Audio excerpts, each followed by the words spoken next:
at Heathrow. I'd go out to Heathrow first of all. Picked up a fare, took him to Shoreditch. Soho House in Shoreditch, dropped him off. Yeah. And stayed around the East End. You know, it's always changed a lot. Do you like? Yeah, sure. What did it used to be like? It's all these Somalis now. It's not like Bangladesh anymore. So No. I liked it when it was like back. And I picked up a woman, and where was she going now? She was going to. Where was it? It was Wapping. She wants to go to Wapping, the High Street Wapping. It's that Italian restaurant there, Il Bordello in Wapping. Yeah. Like the old Sunday Mirror people used to go Wapping. So I dropped her off. The Sunday Mirror people. Sunday Mirror, Sunday Times, sorry. Okay. Dropped her off in Wapping at Il Bordello. It's good. It's all right. It's very old-fashioned, you know. But any parts of London like it. You can go to now that haven't changed, that you still feel like you belong? Well, you know, I don't moan about, you know. I think it's great. It's vibrant, isn't it? Okay, yeah. Diversity's good. Yes, diversity is all great, you know. Okay. You kind of changed your tune. Yeah, sort of happy with it. And you're happy then I got a fare up Green Lanes, then so up to up Green Lanes to Palmer's Green. Yeah. So actually, I'm live streaming this. Is anybody actually listening to watching? I think so. Yeah. So we've actually managed to go live. Yeah. I like. I find this is actually based on my friend Alice, Robbie Cortez. She goes out with a fella called Harry Smith, and this is Harry Smith isn't anything like this, but I think this is. This is what I think Harry Smith is. He starts off on the rank at Heathrow, works his way outward from there, really. You always get a decent fare into town. Well, they've closed the west. They're closed to A40 going west, which is a very bloody nuisance. Okay, you have to go on the A40. Hello, everyone. Welcome to episode 5 of Alexei Sale. Alexei Reacts! ! This is a Patreon exclusive show, usually, but for this episode, we are streaming it live on Instagram and on YouTube. Just to let you all know, if you sign up to the patreon.com/Alexei Sale podcast, you can actually watch these every week exclusively on Patreon, where Alexei will react to some shit he did in the past. Alexei, hello. I'm stuck now. Oh, he's stuck now. That's fine. I don't think I'm stuck as Harry Smith now. How old are you, Harry? Harry, yeah. I'm 71, but I'm never going to retire. You have to have a health check, you know, over the year. Going to drive a cab, but I'm not. I don't think I'll ever retire. Really. Well, interestingly enough, Harry/Alexei, we're going back to 1985. In this episode. Sorry. He's back. He's back. Alexei's here. Welcome to the show. Thank you. Going back to 1985. I've been sent this video so many times, and it's kind of going viral. Yeah, it's going pretty viral on Instagram, on X, formerly Twitter. Grok loves it. 200,000 views on Twitter alone. I mean. And can we stick a thing for the book on it? Stick a thing for the book on it. Yeah. Buy Alexei's book. For God's sake, please. Yeah, Genie. Okay. I'll put it in the bloody chat, shall I? Yeah. Genie.us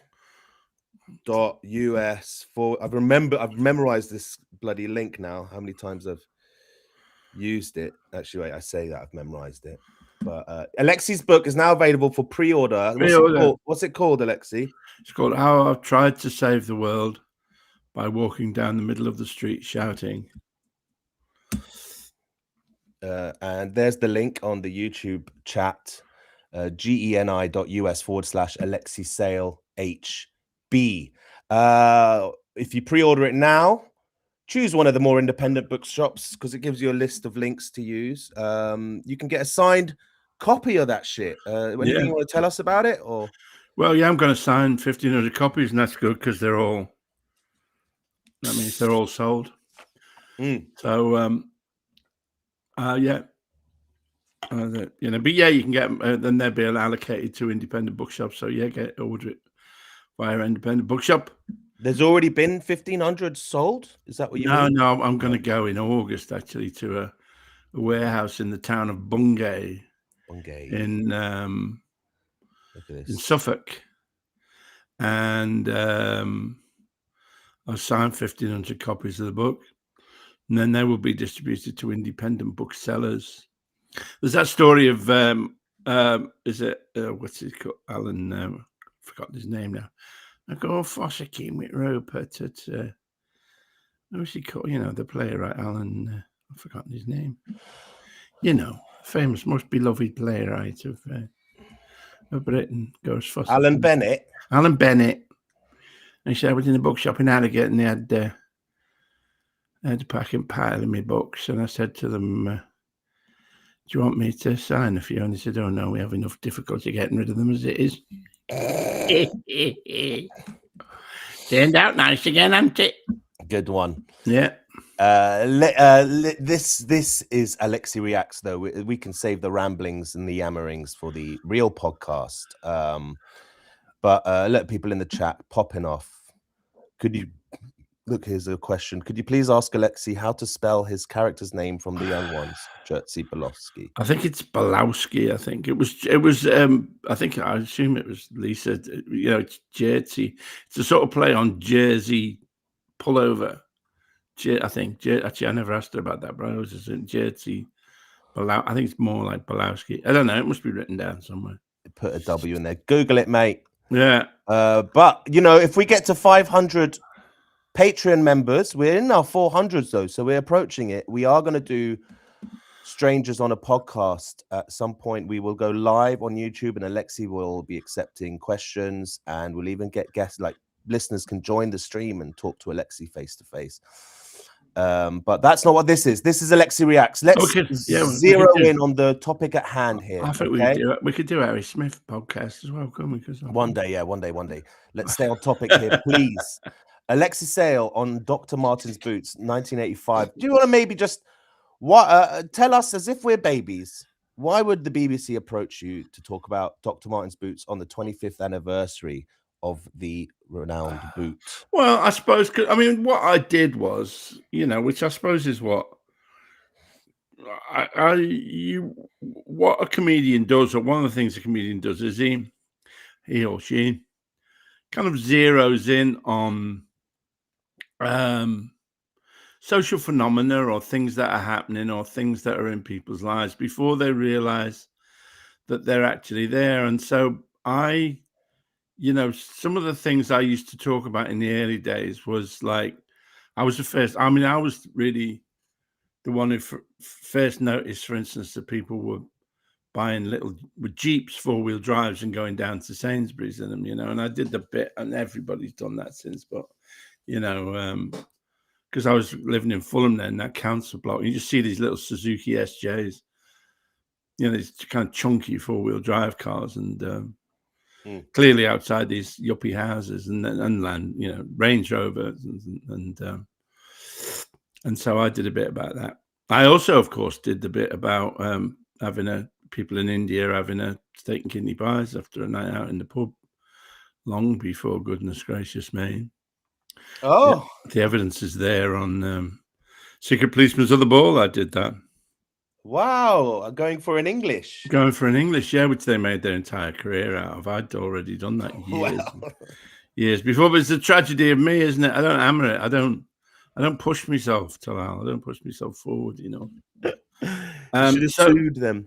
Yeah, but you also obviously did the song as well, Dr. Martens boots. So so there was, you could just saw people wearing. It was it was in a time when kind of consumerism was starting, and so a lot of my act, a portion of my act was about that people were using what they wore or what they sat on or what they drove to define who they were. And so I did a lot of stuff about habitat, and Le Creuset, pans. And then I also noticed that people were, Dr. Martens boots that were essentially workwear that skinheads were wearing them, but also trendy, performance poets were wearing them. And so I did. I mean, I was so the idea. I mean, the song Dr. Martens boots was about. I always like, because it always seems so idiotic. I always notice those songs which are like, the world is just a great big onion, or these kind of, I'd like to teach the world to sing these kind of idiotic songs that say, we just need to make an effort really to love each other, and and everything will be all right. It's not the fault of monopoly capitalism. Don't look over there. It's we just need to, and so it was this Dr. Martens boots was also a pastiche of that kind of song, really. So it was about how Dr. Martens boots could bring us all together, because they were kind of spread across class and race. It had like this Live Aid vibe to it as well. Yeah, well, that was the point of the episode, wasn't it? Yeah. I fucking hated Live Aid. Such a great scene in the Young Ones, and you that was a song though from your stand-up routine that you brought to the show. Yeah, and it's David Stafford, my dear friend, is dead now, I think, and Ali Bogdanov's, Jim Bamber's dead as well. Harry's just about still alive. Well, that's okay. So this was a huge. Everyone around the world was singing Dr. Martens, and it's still like people now still sing it, not knowing where it's from. It's just something they heard their parents sing, and it I don't think I ever put it out as a single I don't know why, but and the other thing I did was, I think Dr. Martens got in touch and said, did I want to, free pairs, and I said no, because I was that kind of obnoxious prick then. But I didn't. I never wanted. I never wanted. Yeah, I do think the irony of the song is lost on people sometimes. Yeah, including Dr. Martens, it seems. So you weren't really a ambassador for them or spokesperson. No, I didn't want to. I think they, I could have fulfilled that role if I'd wanted, really, but I didn't want to. I didn't want to dilute my kind of attack my image really by endorsing a product, really. Okay, well, let's get into the clip, and then you can tell me to pause it anytime, and we can we can discuss it. But just to remind listeners and viewers at home on the live stream, we are live streaming this spontaneously without any announcement. This show is normally a Patreon exclusive. Alexei can't see your questions right now. I'm getting a stream of questions from people. What are they doing to that they can see? No, I don't know. What do you mean? They're just on their laptop. They're just on their laptop. And then it'll be people who are subscribed to our YouTube or our followers on Instagram, and they'll get a notification saying Alexei Sale's gone live, which has never happened before. And they're like, what the hell? What the fuck? We got 61 people watching right now for a spontaneous show. That's fine. But I want to just let you know, Alexei can't see your questions. And that's intentional. We have always pledged for a couple of years now, once we reach 500 Patreon subscribers, people who support our show, support the podcast with as little as £3 a month, we will then do a stream called Strangers on a Podcast, a pastiche of Alexei's Radio 4 show, Strangers on a Train, where we will invite you onto the stream and you can ask him as many questions as you like. We'll read all your questions in the chat. And we might even do it monthly if we maintain that 500 membership of patreon.com/Alexei Sale podcast. But for now, Alexei reacts. Let's cut to X, formerly known as Twitter. I don't like X. I don't like Musk. But I don't like Zuckerberg. Here we are. This is the world we fucking live in. We create free content for all these fuckers who make money off of all of our labor. But that's why we need things like Patreon. Please excuse me. I just burped through that sentence. Here it is. Alexei Sale on Dr. Martens Boots, 1985, on a show called Regional Youth Program, RPM. Do you know RPM? Do you remember RPM? I thought that must be just a generic thing. It's not south. Is it south of? I don't know. Is it south of Watford? Let's have a look. I think Regional Youth Program is just a generic title. No, it's called RPM. Was the show? Regional Youth Program was the no. description. Here we go. Oh, RPM. All right. Okay. Just for a minute. Hi there. As a style consultant, there's a few things. Okay, I haven't watched this, by the way. You're not being sincere here. I certainly am not. I look nice. I don't look As right. a style consultant. Okay. You do look very nice. Stylish, intentionally so. Where is this? Is this in your living room? No, I don't know where that is. Okay, let's watch. There. As a style consultant, there's a few things that have struck me as being perennial in the fashion field. There's the leather jacket, there's the jeans. Perhaps most important of all, there is, of course, the Dr. Martens boot.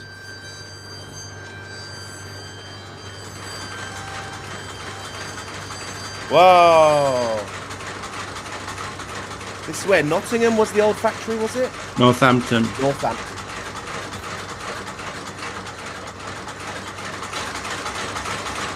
Wow. Just after the war, you had Dr. Martin and Dr. Funk. Dr. Martin had the idea, he was a foot specialist. He had the idea of the air cushion sole. Now, okay, having had the idea, he then needed to kind of translate that into kind of technically, how can it be done? He goes to his friend Dr. Funk. Together, they, work out how it can be done in a technical way. So when did the first DM roll off the production line? You're talking about the 1st to the 4th, 1960. The 1st of April, 1960. And being, really, how can we put it, looking for an inspiration, we thought, okay, we've got to give it a number, we'll call it 1460. And so now, the 1st of the 4th, 1985, we're talking about Happy Birthday 1460. So here we are, 25 years on, and we're still wearing the Dr. Martens boot.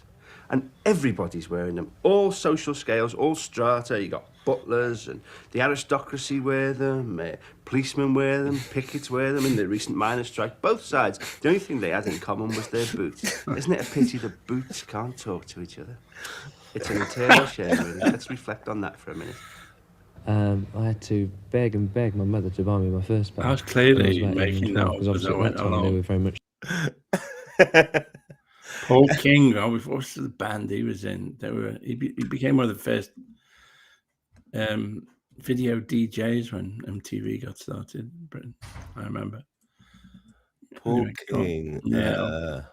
He was in the band called King. King, all right. Yeah. I was struggling when he was talking about Dr. Martin and Dr. Funk. I was like, is this an actor also doing a bit? Because Dr. Funk sounded too fake. No, it's real. I think it's all real. Yeah. Let's go back to Paul King here. I'll go back a little bit. They used to wear spray painted Dr. Martens. That's what they did. I remember that. Who did? The King? King, yeah. That was their gimmick. Uh-huh. All right, let's carry on. I had to beg and beg my mother to buy me my first pair when I was about 11 and 12, because obviously at that time they were very much the bother boot, and everybody wanted them, and I wanted a pair. No, I think they look excellent, and on from that, I mean, they're practical, they're very, very comfortable, and I think they can look very stylish. You can actually wear Dr. Martens with anything, I believe. We were amazed at the beginning. No one ever really conceived just how big and how popular Dr. Martens would become. It started off in the London area. The young lads, as a fashion item, started wearing their jeans tied into these high, boots. Actually, it was brown there. Why is it that it has such a spread? Well, my theory is that it sort of filters through. Originally, the Dr. Martens boot started out as a decent working boot. The working man, labourer, whatever, saw these thick air soles and thought, they'll be good for digging trenches in. And so they were.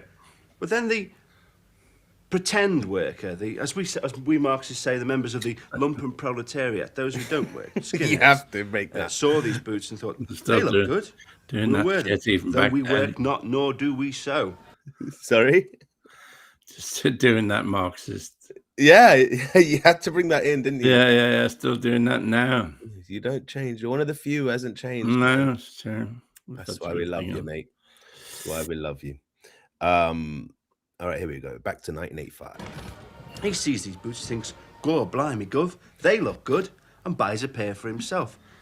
hangs around all day, sniffing glue and looking tough, and occasionally goes on day release courses to the local polytechnic, where his fabulous boots are seen by the polytechnic lecturer, who, wanting to get in with the kids, buys a pair for himself. This And is there you amazing. are, the entire social strata covered. Yeah, With because they're interesting not. theories. I'm making this up as I go along. Great, this like beautiful daisy chain of Yeah, influence. It's really cool. yeah, Now, the kind of skinheads is something that has been very much associated with Dr. Martens. But I mean, the number of boots we've been producing, they're a very small segment. Yeah. And it's probably far more policemen, you know, or postmen are wearing our Dr. Martin footwear. But it just so happens that the media kind of concentrated on, you know, the skinhead who's maybe caused a bit of aggravation.